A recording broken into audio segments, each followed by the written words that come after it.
जय हिंद दोस्तों, कैसे हो आप लोग। Welcome to another episode of NEET talk. दोस्तों, आज ऐसी कहानी थोड़ी सी डिफरेंट है लीक से हट करके। इस बार जो ये कहानी है, जो स्टोरी मैं सुना रहा हूँ, ये है कि मैं कैसे एक टाइम पे 300 चॉइसेस भरता था एमसीसी काउंसलिंग में, और अभी मैं 3 चॉइसेस पे लिमिट हो गया हूँ और मुझे पता है कि उन 3 चॉइसेस से मुझे एक कॉलेज मिल जाएगा, डेफिनेटली मिल जाएगा। तो ये कहानी शुरू होती है 2018 में मेरे फर्स्ट अटैम्प्ट के साथ। फर्स्ट अटैम्प्ट मतलब लिया था जस्ट ट्वेल्थ के बाद, मतलब 2018 में ट्वेल्थ पास हुआ था, तो ट्वेल्थ के बाद मेरा फर्स्ट अटैम्प्ट था।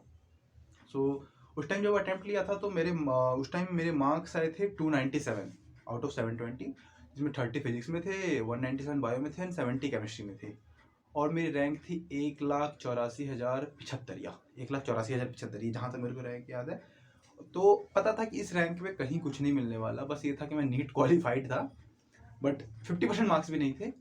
सो मैंने काउंसलिंग काउंसलिंग में कुछ भी उस टाइम ट्राई नहीं किया। मैं चाहता था ट्राई करना, ताकि मैं चाहता था कि एक्सपीरियंस हो जाए कि क्या होता है काउंसलिंग में, प्रोसेस क्या होता है, इसलिए मैं चाहता था कोशिश करना। बट उस टाइम पे फीस 11,000 रुपये थी, सो मैंने अटैम्प्ट नहीं किया काउंसलिंग का। ठीक है।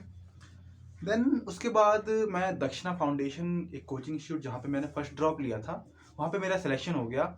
एंड टू बी ऑनेस्ट, वो कहानी किसी और एपिसोड में सुनाऊंगा कि वहाँ कैसा रहा, क्योंकि वो एक साल जो था मेरी लाइफ में बहुत चेंजिंग, मतलब बहुत क्रूशियल मोमेंट था, जिसमें बहुत कुछ सीखा मैं और बहुत ज़्यादा चेंज हुआ।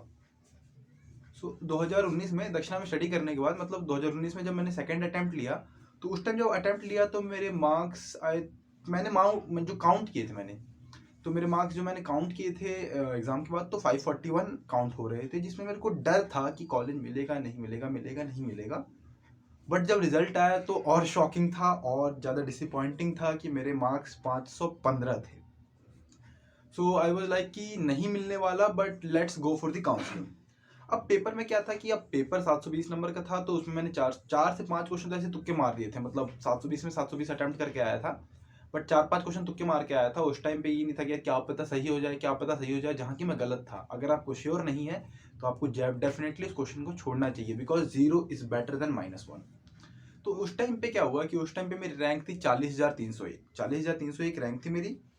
और मैं काउंसलिंग के लिए गया, तो मैंने आईपीयू की काउंसलिंग का फॉर्म भरा और मैंने ऑल इंडिया काउंसलिंग का फॉर्म भरा।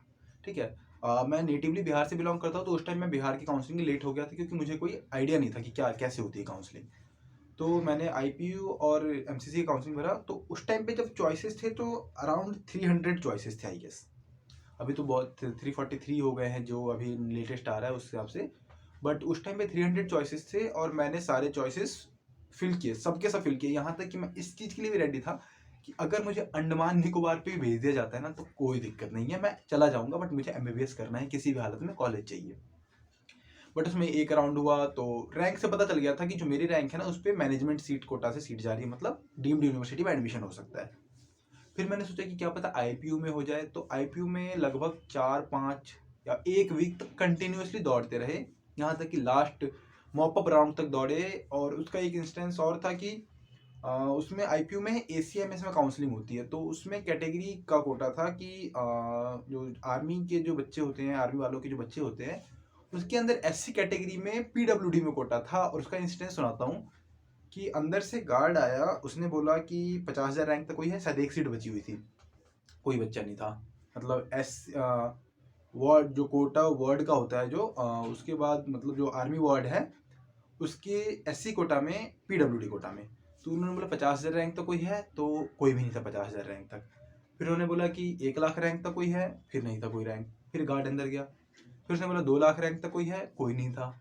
फिर उसने बोला 5 लाख रैंक तक कोई है, तो उसने कोई नहीं था। फिर उसने बोला कोई क्वालिफाइड है, SC PWD quota, D C W quota होता है, तो वो कोटा कोई है, और कोई नहीं था। और वहाँ पे थोड़ा सा डिसअपॉइंटिंग लगा था यार कि हमें नहीं मिल रहा और यहाँ पे मिल रहा है, जो कि उसमें हम किसी उस चीज़ में हम कुछ कर नहीं सकते। That thing is from the, मतलब वो ऊपर जो भी मैनेजमेंट है उस हिसाब से होती चीज़ें। बट लग रहा था कि मेरी तो 40,000 रैंक यार, मेरे को तो कॉलेज मिल जाना चाहिए। तो ऐसा सीन था। एंड फाइनली शाम शाम तक 6-6 7-7 बजे तक वेट करते करते तक कॉलेज नहीं मिला, और बहुत ज़्यादा डिसअपॉइंटमेंट हुआ था। और फिर हम लोग वापस आ गए। फिर उसके बाद बीच में मन नहीं किया, मतलब बहुत सारी चीज़ें हुई कि यार नहीं लेना, अब 2020 देना है नहीं देना पता नहीं। बट फाइनली मैंने 2020 का नीट दिया जब, तो मेरी रैंक उस टाइम पे क्या कहते हैं 30,000 31,000 आई गेस 31,000 के करीब रैंक थी मेरी। तो वो रैंक आई मेरी और मेरे मार्क्स थे 578। 578 में ऐसा था कि आई गेस मैंने 3 क्वेश्चन छोड़ के आया था मैं, और नेगेटिव मैंने 24 किए थे अटेम्प्ट में। तो उस टाइम पे सोचा कि यार 10,000 रैंक इंप्रूव हुई है, so let's go for the counselling. तो इस बार मैंने बिहार काउंसलिंग ही भरा, ऑल इंडिया काउंसलिंग भरा, आईपीयू भरा, सारी चीज़ें ऑनलाइन हो रही थी। तो जब मैंने काउंसलिंग का पूरा प्रोसीजर भरता गया तो भी उस टाइम पे भी 300 के करीब चॉइसेस भरे थे मैंने, और 300 के करीब चॉइसेस भरे, बट कहीं भी मुझे नहीं मिला वो, क्योंकि मेरी रैंक थी 30,000। और इस बार ये था कि मेरे पास ओबीसी कैटेगरी का कोटा था, इससे पहले मेरे पास सर्टिफिकेट नहीं था, बट इस बार मैंने सर्टिफिकेट बनवा लिया था। और मैंने सोचा कि क्या पता कैटेगरी से हो जाए, बट कैटेगरी से भी नहीं हुआ। यहीं पे मेरा एक दोस्त है जिसकी 591 मार्क्स थे और उसकी 24,000 करीब रैंक थी, और उसका एडमिशन हो गया था। तो उस टाइम पे ह्यूमन साइकोलॉजी के बारे में पता चला कि यार दोस्त फेल हो जाए तो बुरा लगता है, लेकिन दोस्त टॉप कर जाए तो ज़्यादा बुरा लगता है। वो वाली चीज़ की उसका हो गया था, और आई वाज लाइक यार मैं ही रह गया हूँ, आसपास के सभी लोगों का हो रहा है और मेरा नहीं हो रहा है। तो मतलब एक होता है ना कि एक साइकोलॉजिकल बैटल चल रहा होता है अपने आप में कि यार क्या करूँ क्या करूँ क्या करूँ, ठीक है। तो उसके बाद जब ये सारी चीज़ें हो गई तो उसके बाद थोड़ी हिम्मत सी टूट गई थी कि यार हो ही नहीं रहा। अब ये था कि यार अपना 3 डिजिट रैंक तक पहुंचना है तभी कुछ हो सकता है। मतलब 30,000 रैंक आ गई, 1,00,000 6 डिजिट रैंक आ गई, 5 डिजिट रैंक आ गई, अब 4 डिजिट में भी नहीं रहना, अब 3 डिजिट रैंक तक पहुंचना है, तब जाके कुछ हो सकता है। तो उसके बाद अटेम्प्ट लिया, ये वाला अटेम्प्ट लिया, एंड टू बी ऑनेस्ट कि अच्छा नंबर, बहुत अच्छे नंबर आए, 666 नंबर आए। और मैं सोच रहा था कि आप 3 डिजिट रैंक आ जाए, बट ठीक है वो कट ऑफ उतना हाई गया है, तो मेरी 1921 रैंक है, जो कि मोस्ट प्रोबेबली ऑब्वियसली 999 के पास में है, ना कि 9,999 के। एंड डेफिनेटली इस बार मुझे मेरी चॉइस का कॉलेज मिलेगा। तो मैंने अपनी चॉइस में, जैसा आपको दिख रहा होगा कि अपनी चॉइस में एम्स दिल्ली, फिर सफदरजंग, और उसके बाद मौलाना आजाद भरा है, और मोस्ट प्रोबेबली मुझे वीएमएमसी सफदरजंग मिल जाएगा। सो डेट वॉज द स्टोरी कि कहाँ कैसे मैं 300 चॉइसेस से 3 चॉइसेस से पहुंचा। और फाइनली जो मेरे चॉइस के हिसाब से, पहले ऐसा था कि मुझे कोई सा भी कॉलेज मिल जाए, कोई सा भी कॉलेज मिल जाए। अब इस बार ऐसा है कि जो मैं कॉलेज चुन रहा हूँ वो कॉलेज मुझे मिलेगा। So that was the story, and this is Vikas Kumar. जय हिंद।